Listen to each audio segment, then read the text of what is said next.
lack of accountability, corruption and fraud in South Africa reigns when the constitutional process has become so utterly dysfunctional.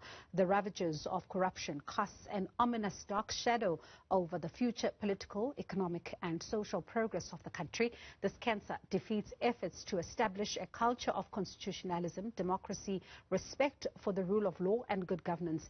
In his book titled Reinforcing Constitutional Values in the Sixth Term, author Aubrey Sedupane speaks of corruption as probably one of the biggest threats to stability in South Africa today. He joins us to talk more on his book. Good evening, and thank you so much for your time tonight as we speak. I remember there was a time when we would hear in every single press conference, read in every single government statement that South Africa has a good story to tell. And I remember during that time, a lot of people were saying it depends on which side of the fence you are sitting on when it comes to this particular good story to tell. What do you make of South Africa today? Does it have a good story to tell? Thank you very much, Bongiwe. I would say that certainly there are those particular stories that we can say really they are good to tell the public. But in general, there are a number of things that have gone amiss.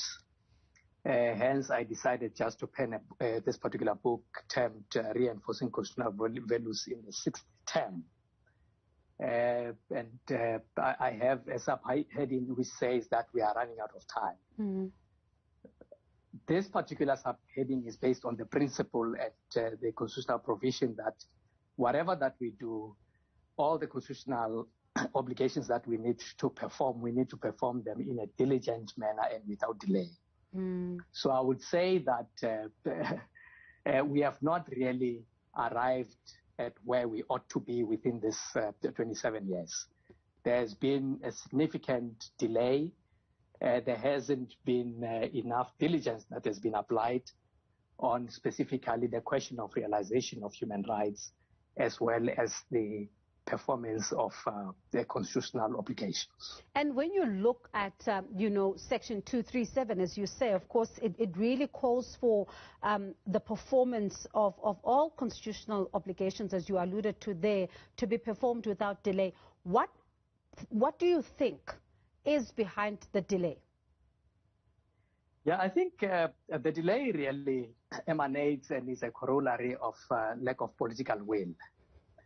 The key thing is that we have really disregarded our constitutional values. I think the challenge as well emanates from the fact that we have turned the Constitution into a document of convenience. Mm. I only use the Constitution when it's convenient for me to use it. But I forget the fact that when I occupy a public office, I have taken this particular conviction, even if I do not take an oath, given my level, let's say for argument's sake, as an employee. If I do not take an oath, but I must have a conviction to serve the public. So that is the particular challenge that we've had. One, lack of political will.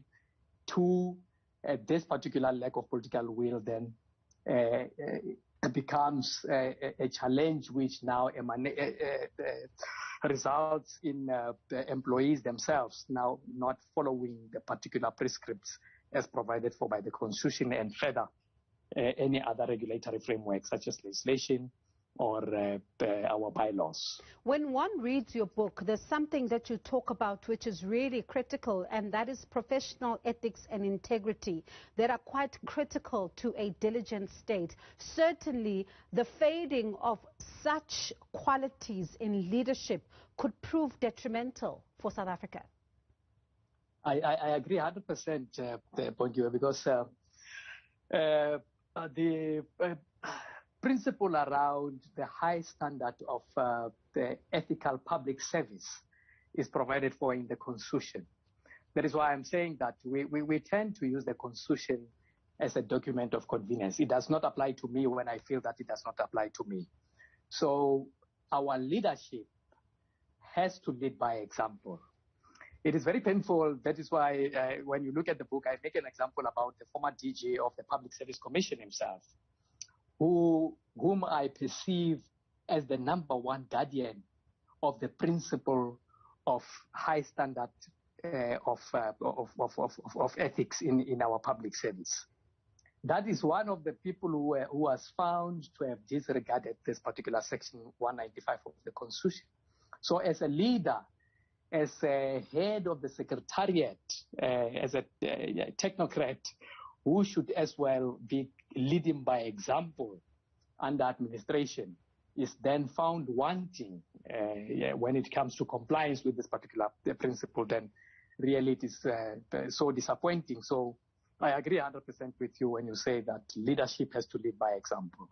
When one looks at the allocation of funds, I mean, you think about communities like the ones, we just spoke to, the residents of Gwahlati, for example, complaining about lack of service delivery. And certainly they're not the only community that is complaining around lack of service delivery. There's also an interesting aspect in your book where you touch on the issue of the spending festival, as you call it, where municipalities and departments are then holding on to monies for around 10 months. But certainly when it's closer to the financial year end, they spend it on everything else but service delivery. Why do you think this continues to be, and why has it not been kept? Yep, I think similarly once more, Bongi, where the issue of diligence is very pertinent. Section 237 of the Constitution actually encompasses the manner in which we must do our work. When we plan at the beginning of the year, we plan very well and we say that we need this particular amount of money, which we are looking forward to use towards this particular basic needs of the people. But because of lack of diligence, because of lack of expediency, lack of attaining people's rights with immediacy, we then forget that those particular obligations. We drag our feet. We then wait until the end of the year. Hence, I term it a year-end festival. So the issue once more now lies with the accounting officers to say, are they really diligent? Are they doing exactly what it is that they ought to be doing? Because the question of accountability, the question of use of resources lies mainly with our accounting officers. So these are the people that we need to zoom into and say, do we have the fit and proper persons with a conviction to serve the people in our public service positions? And how much then of a concern is it that those who are supposed to be playing an oversight role are seemingly not doing so?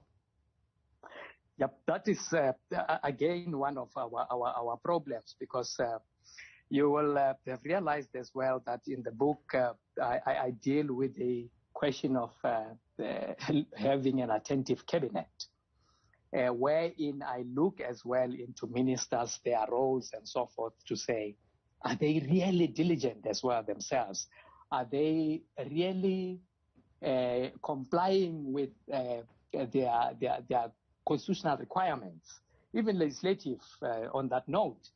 But one has really discovered that there hasn't been that particular attention to detail by the ministers themselves, by cabinet in general, the executive, and worst of all by the legislature, who are supposed to be holding the executive accountable. Hence the EFF decision case against the Speaker of the National Assembly. The result of that particular case shows certainly that our parliamentarians do not play the role that they ought to be playing. All right. Thank you so much for your time. Certainly your book makes for interesting reading. That was Aubrey Sedupane there, who was just talking to us about his book titled Reinforcing Constitutional Values in the Sixth Term.